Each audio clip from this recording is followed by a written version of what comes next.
Due Process, winner of 24 regional Emmy Awards, including the 2014 New York Emmys for our coverage of criminal justice and current affairs. Due Process is a presentation of Rutgers School of Law, Newark, and the Edward J. Blaustein School of Planning and Public Policy. Studio facilities provided by the Rutgers ITV Studio, Division of Continuing Studies. I think of him as kind of a pre-Obama. In other words, President Obama might not have made it without the Junius Williams of the world. Tom Hayden on his old friend Junius Williams. From a childhood in Jim Crow, Virginia, to an Ivy League education. From civil rights work in the South to urban battles in the North. What caused the riot was what caused the riot all over America. His own history mirrors the movements that shaped today's America. Junius Williams, civil rights worker, Newark activist, author of an important new book, and our only guest on this edition of Due Process. Major funding for Due Process provided by the Fund for New Jersey, supporting informed citizens for an effective democracy. Additional funding from Genova Burns and the New Jersey State Bar Foundation.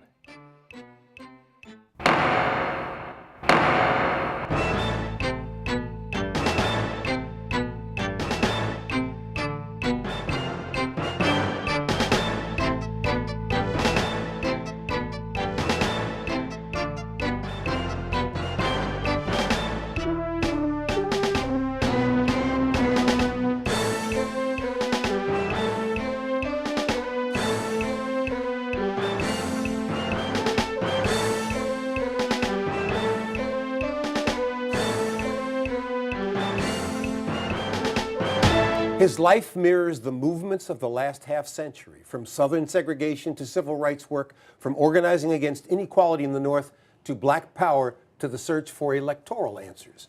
I'm Raymond Brown. And I'm Sandra King, and in my world of Newark, that could be just one person, Junius Williams, whose new book, Unfinished Agenda: Urban Politics in the Era of Black Power, traces the American scene through his own life story. A story so emblematic that the Smithsonian Institution invited Junius and his one-time mentor, Tom Hayden, to share a personal and political history of the last 50 years. It became quite obvious that the first job, besides getting people to come to block meetings, was we needed to get black people to come to block meetings with black organizers because we didn't have any. I went to some conference and I heard Junius speak. And he said, "You need to come to Newark." I said, "Where's Newark?"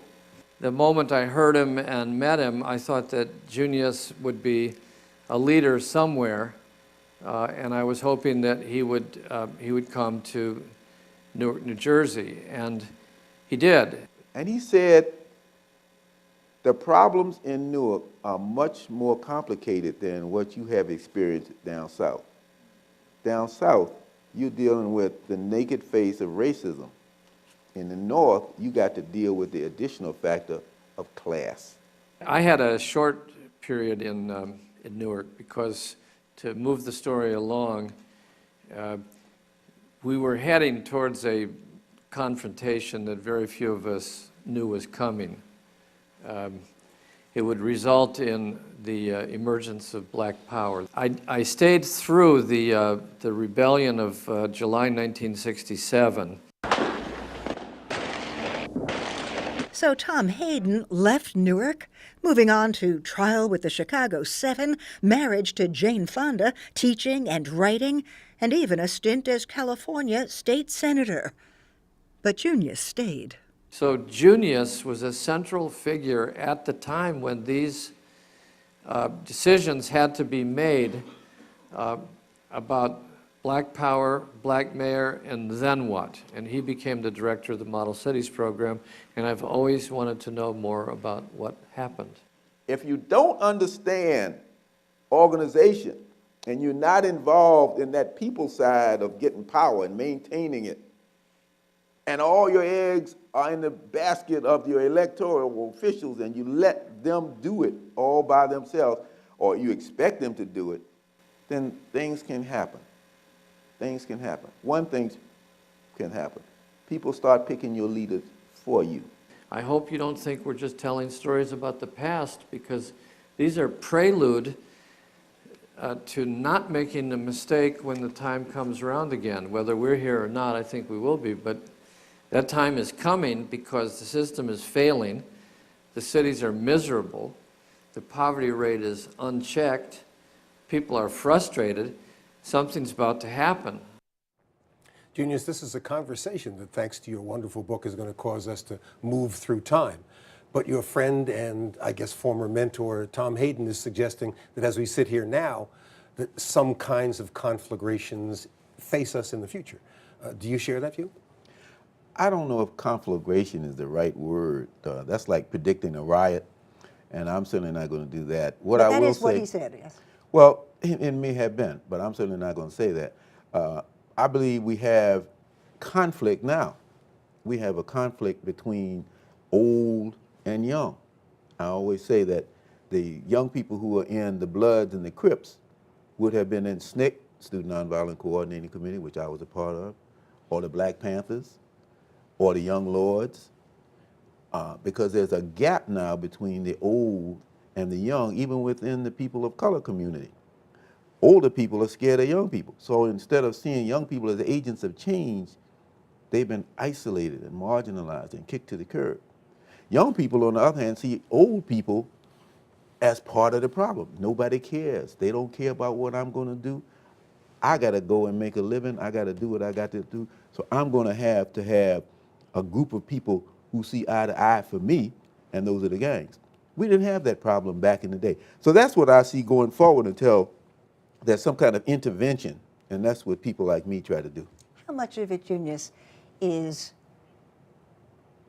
the end of optimism?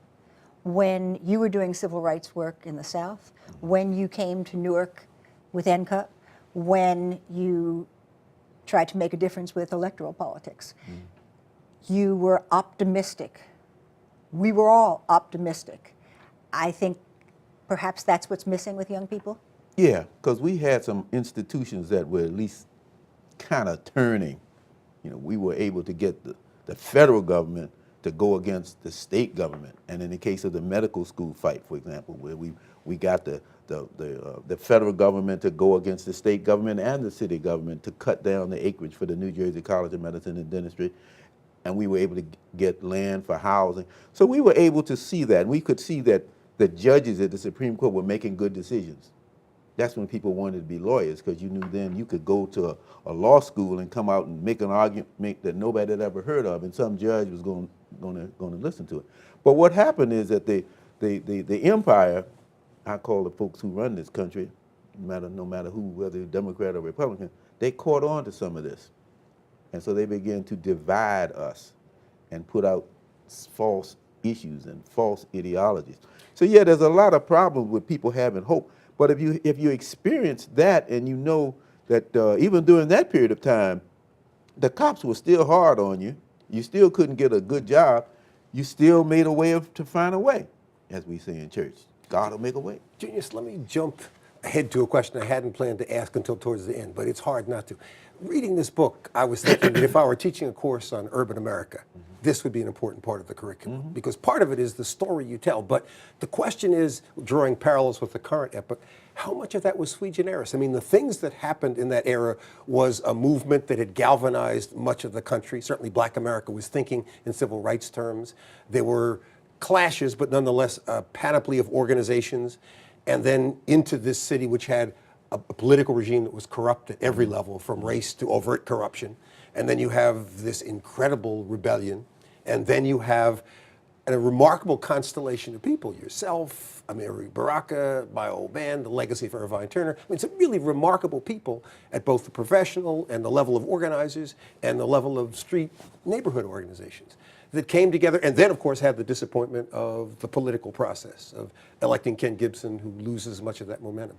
Is that a unique set of circumstances, or can you talk to young folks and say, there's something about the current era that enables us to learn from that period and apply it? Yeah, that there's a pattern of change, not only in this country, but all over the world.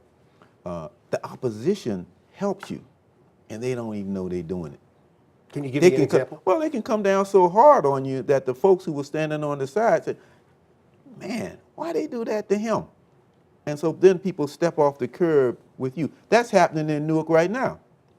I told somebody else the other day that Cammie Anderson, the superintendent of schools, is Baraka's campaign manager.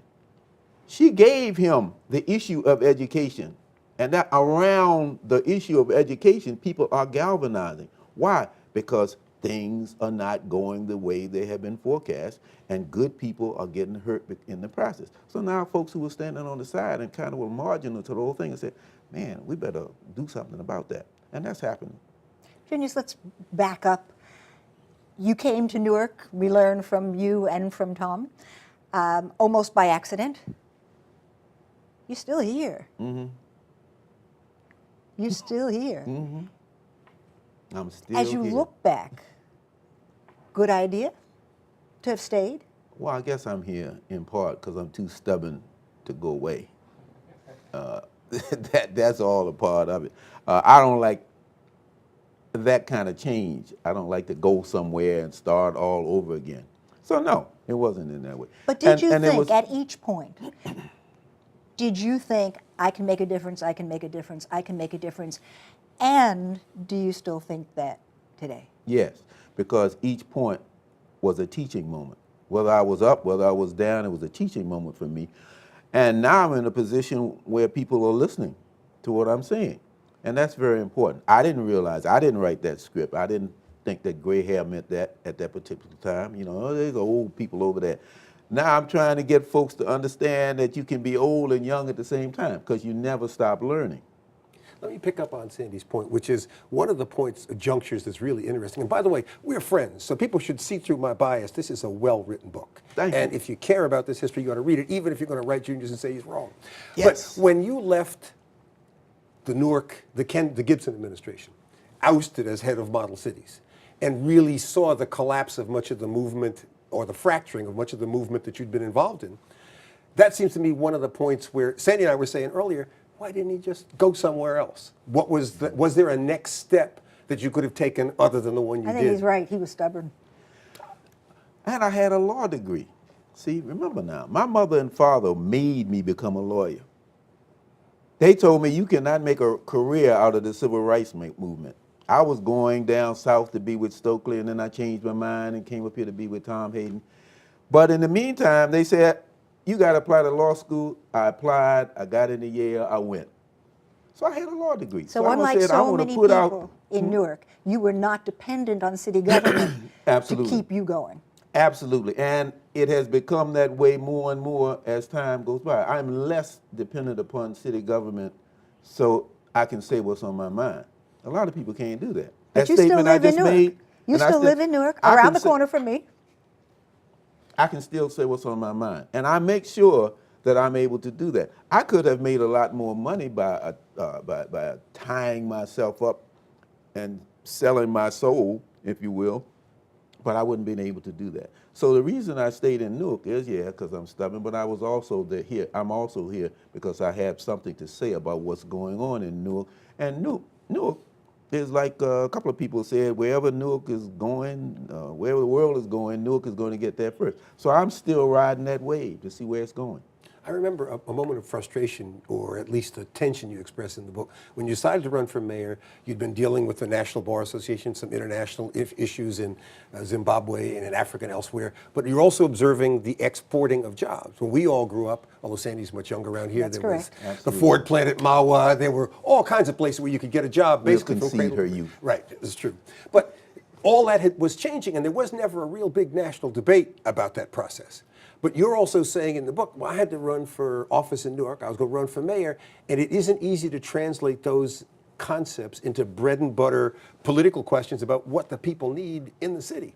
And that struck me as one of those moments of decision you had to make about whether or not I wanted to go into a think tank or some environment where I could raise those and look at those big issues, or whether I wanted to try to appeal to people in a more retail basis in terms of immediate issues facing them. In retrospect, was that the right decision? Yeah, see, I thought I could run for mayor and become that mayor that was going to be able to translate those issues. Reaganomics. People didn't understand what Reaganomics was until it came and knocked us off our feet. Reaganomics and the war on drugs. I thought I was going to be able to interpret all of that from the mayor's office, and But you I had needed to get that. into the mayor's office first. and That's you- right, and that was that's why I something ran. that you could not do.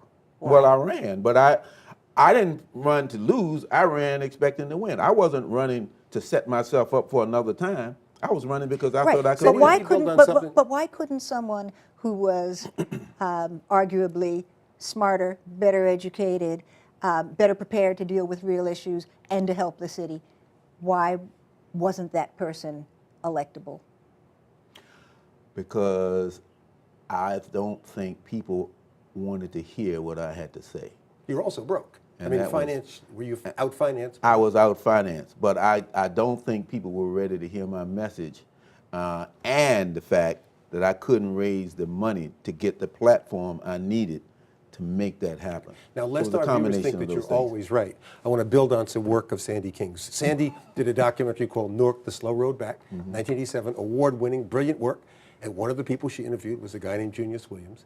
And I want the viewers to see something that you said so we can at least point out one place where you might not have been completely accurate in your prophetic vision. We'll see. The whole revitalization of Newark didn't happen in a vacuum. I mean, it happened because somebody said the economics of the city are right for us to go about and change things. If you look at in Newark and you see how close it is to New York, you can get New York service for New Jersey prices. So somebody said, well, hey, we ought to be here. I've always said that Newark is on its way back, and the question is on its way back for who? So it's certainly a question that's on the topmost of everybody's mind. The word is gentrification. I would argue that we have not become gentrified. If you take out 4 square blocks of downtown, it never happened. I would argue that we have. Gentrification means that a certain group moves in and takes what it wants. Now, if all they want is 4 blocks and they intensify their presence, that's gentrification because somebody else was there. Somebody else could possibly get the benefit of those 4 blocks like jobs, entertainment, businesses. Look at the Prudential Center. It was built so that it faced those 4 blocks. It faced the East Ward. There's no door facing Broad Street. Right. So you can't develop Broad Street, and that's where the black and brown people were and are. Now, somebody came along and built that hotel and had the sense enough to put a fish store on the bottom of the Marriott Hotel. And that's where all the black people and all the brown people in Newark congregate if they want some fish. Now, if they'd had sense enough and been more democratic about the whole process, that gentrification would have extended so that everybody can get a piece. But they didn't do it that way. Junius, talk, if you will, about the Abbot Leadership Institute, because it's not like you've retired with your book and given up. What are you doing there?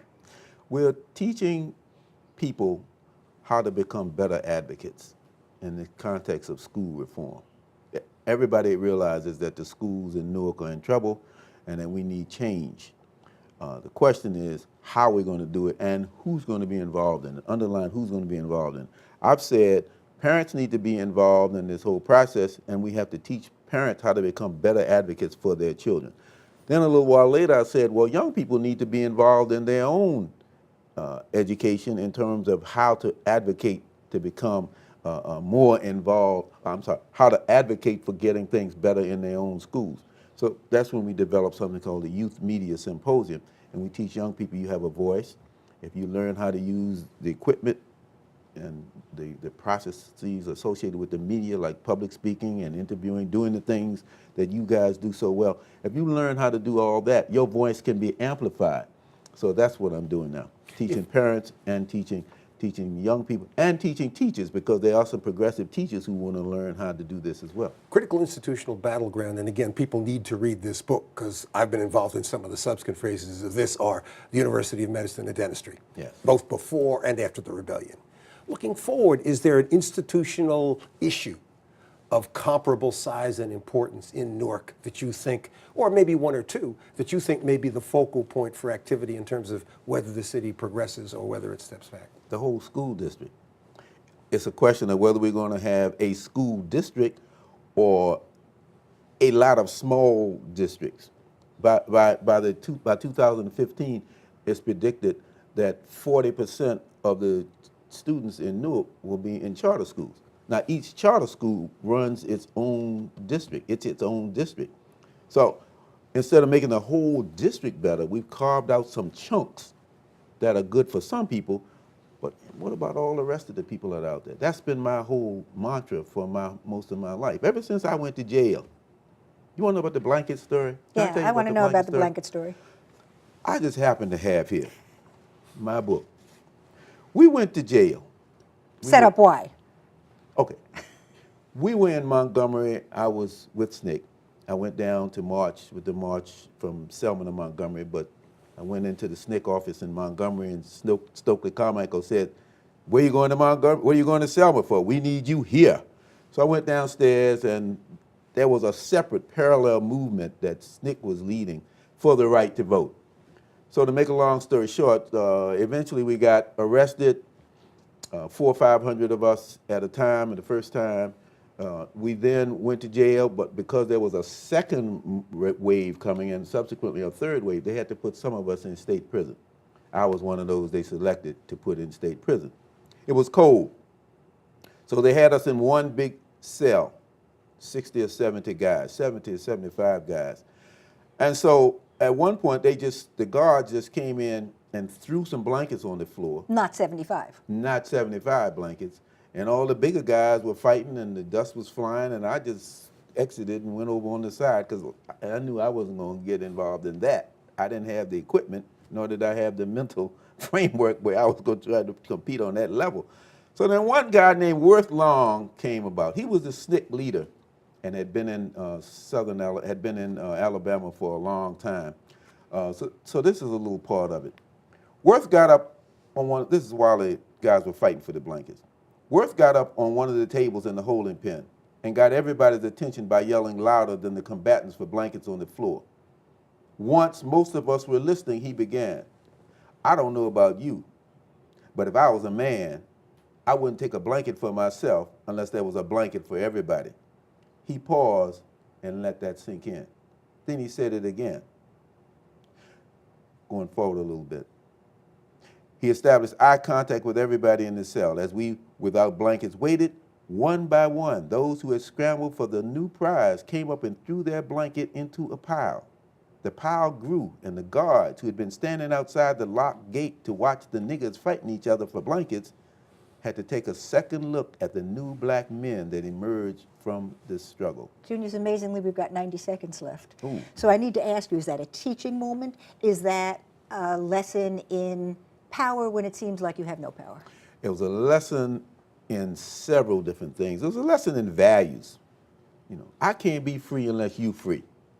You know, it's kind of guided my life, all of my adult life. If you don't have a blanket, then I shouldn't have a blanket. But if I have a blanket, then I need to share it with you. Second thing, it was a lesson in organizing. In less than 5 minutes, he'd organized that cell. Guys who had been fighting each other for all their lives for a little piece of the pie understood there was a bigger pie, and we all had to stick together to get that piece of the pie. So that's one of the most important moments in my life, and I got to get this book down to Worth Long in Georgia so he can read it. That's a good moment to end on. Well, in that case, with my thanks to our dear friend Junius Williams for a great half hour, a walk through half a century on the slow road to social justice. And thanks to you, the Due Process audience, you're the reason we're here. So come back next week and every week, stop by our website and watch Due Process on demand. Or visit us on Facebook and tell us what you think. And join us in celebrating some great news for Due Process. At recent ceremonies of the New York chapter of Television Arts and Sciences, Due Process walked away with 2 new Emmys for Best Criminal Justice Program and Best Current Affairs Reporting. For Sandy, Associate Producer Tanya Ivanova, and all of us here at Due Process, I'm Raymond Brown. Thanks for watching, and you want to stay with us through some very special credits.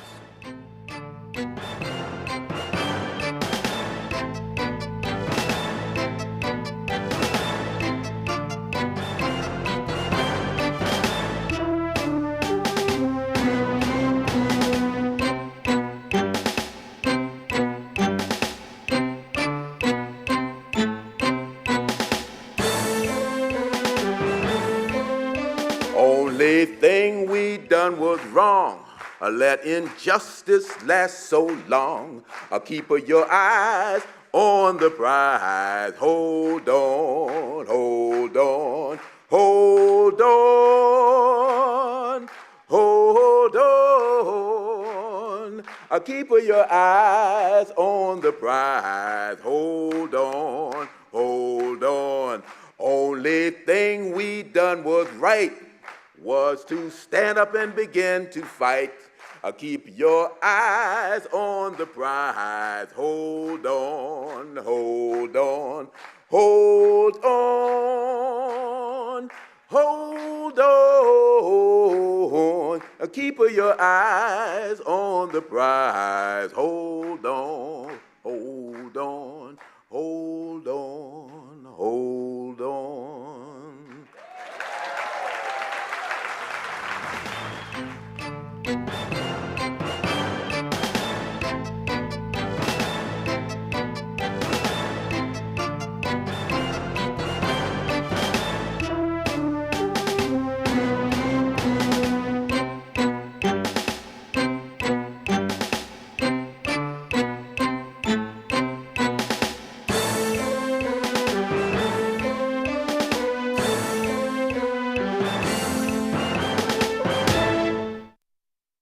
Want even more insight on law and justice?